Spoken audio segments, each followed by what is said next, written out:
고요한 밤, 그날엔 평소와 다름없는 평범한 퇴근길이었습니다. 터널에 들어가기 전까진 말이죠. 일단 터널 입구에서부터 차들이 엄청 미끄러지고 있었던 상황인데요. 3시간가량을 고립되어 있었습니다. 사람들이 이제 너무 정체가 심해지다 보니까 나와서 무슨 일이 있나 둘러보기도 하고 스트레칭 하시는 분들 있었고 하여간 난장판이었습니다. 직업이 변호사이시다 보니 그 아수라장 속에서도 이건 법적으로 문제 되겠는데 싶었던 장면이 있었나요? 차를 버리고 가는 사람들이 있을 수 있겠다라는 생각이 들었고, 버리고 간 차들로 인해서 도로가 막히게 되면은 그 손해에 대한 책임을 어떻게 이제 산정하고 청구할 수 있을까, 이런 생각이 조금 들었습니다. 무려 3시간 동안이나 터널에 갇힌 윤준기 변호사.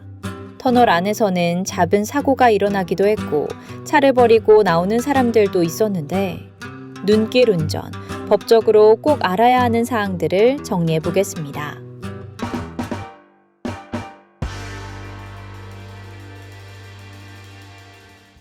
안녕하세요. 교통조사팀장 출신 윤준기 변호사입니다.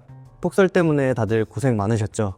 저도 평소에 50분이면 집에 가는 길인데 퇴근 시간이 5시간 걸렸습니다. 차는 헛돌고 곳곳에서 사고가 나고 심지어 도로에 버리고 간 차량들도 엄청 많았습니다. 그리고 하필이면 제 차에 기름도 없어가지고 끝까지 긴장을 풀 수 없었던 경험입니다. 변호사님, 눈길에서 발생한 사고는 과실 비율 산정 기준이 어떻게 달라지나요? 눈이 온다고 해서 과실 비율 산정의 대원칙이 변경되는 것은 아닙니다. 다만 일부 사고의 경우에는 과실을 산정하는 방법이 조금 다르게 적용될 수는 있습니다. 예를 들어서 정상 운행 중이었는데 옆 차선에 있던 차량이 미끄러지면서 차선을 넘어왔다, 그래서 사고가 발생했다 라고 하면은 차선을 넘어온 타이밍과 관계없이 100대 0이 인정될 수도 있습니다. 차를 버려두고 간 운전자도 있었다고 해요. 그러면 만약에 차가 눈에 갇혀서 도로에 버리고 가면 법적으로 어떤 문제가 생기나요? 폭설로 인해서 정상적인 운행이 불가능한 경우라면 법적인 책임은 발생하지 않을 가능성이 높습니다. 다만 눈이 녹고 정상적인 운행이 가능해진 상태라면 즉시 차량을 이동 조치해야 됩니다. 그렇지 않고 도로에 차량을 방치해서 도로교통에 장애가 생기게 된다면 일반 교통방해죄가 성립할 수도 있습니다. 그럼 눈길 운전으로 사고가 났을 때 현장에서 가장 많이 하는 실수는 무엇인가요? 사고 이후에 즉시 도로에서 빠져나오는 것이 가장 중요합니다. 그런데 눈길 사고가 나다 보면은 눈 위에 차가 있고 차가 미끄러지기가 쉽다 보니 밀어가지고 차량을 정상 상태로 돌려놓겠다 라고 생각하시는 분들이 많습니다. 그러다 보면 2차, 3차 연쇄 사고가 발생할 우려가 있고, 밖에서 사람대 차량 사고가 나면은 큰 사고로 이어질 수 있기 때문에 조심하셔야 됩니다. 그럼 이건 진짜 조심해야 한다 싶은 눈길 판례 하나만 소개해 주실 수 있으신가요? 앞에서 말씀드린 내용과 이어지는 부분인데요. 실제로 2차 사고, 3차 사고의 위험을 인식할 수 있었음에도 불구하고 후행 차량을 확인하지 않고 차량에서 내리다가 사고가 난 사례에서 피해자의 과실을 30%씩이나 잡은 사례가 있었습니다. 마지막으로 눈이 예보가 되었을 때 운전자들이 주의해야 할 사항이나 준비해야 할 사항을 알려주시겠어요? 가장 중요한 건 윈터 타이어나 스노우 체인을 착용하는 겁니다.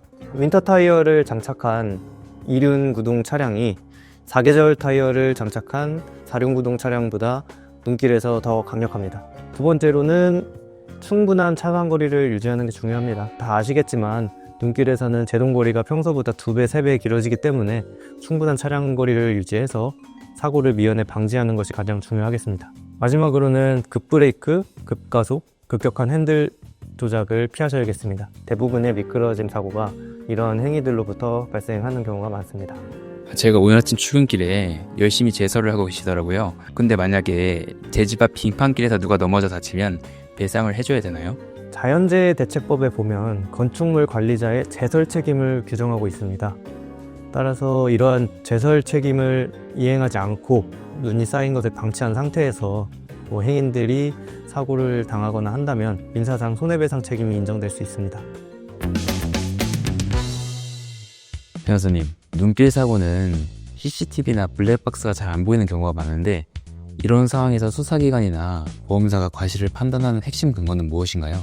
영상이 없는 경우에는 가장 중요한 건 일단 사고의 충격 부위, 그리고 도로상에서 사고가 발생한 위치가 중요할 거고요. 그리고 뭐 주변 증인들의 진술도 있을 것이고, 눈길이라면은 타이어의 흔적 이런 것들을 보고 가피를 구분하게 될 겁니다. 그럼 눈길 사고는 현장이 금방 훼손되잖아요. 보험사나 혹은 경찰이 오기 전에 운전자가 꼭 해야 되는 일이 있을까요? 가장 중요한 거는 역시 도로 밖으로 대피하는 겁니다. 사고 처리도 중요하지만 본인의 안전이 가장 중요하니까요. 그리고 사고 현장의 사진을 다양한 각도에서 최대한 많이 찍어두시는 게 좋겠습니다. 가장 중요하게는 사고 충격 부위를 클로즈업해서 찍으면 좋겠고, 그리고 도로의 상태를 확인할 수 있도록 눈길이라는 점을 확인할 수 있는 사진도 추가되면 좋겠습니다. 솔직히 눈길 접촉 사고 같은 경우는 보험 처리로 끝나잖아요. 변호사가 꼭 필요한 심각한 눈길 사고의 기준이 있을까요? 다치지 않는 사고가 발생한 정도라면 크게 문제가 되지 않겠지만, 미끄러지면서 중앙선을 넘어서 상대 차량에 탄 분이 다쳤다는 등의 12대 중과실 사고, 혹은 눈길에 미끄러졌는데 뒷차도 미끄러지면서 2차, 3차, 4차 다중 연쇄 추돌 사고가 발생했다. 이런 경우에는 변호사의 도움을 받는 것이 좋겠습니다.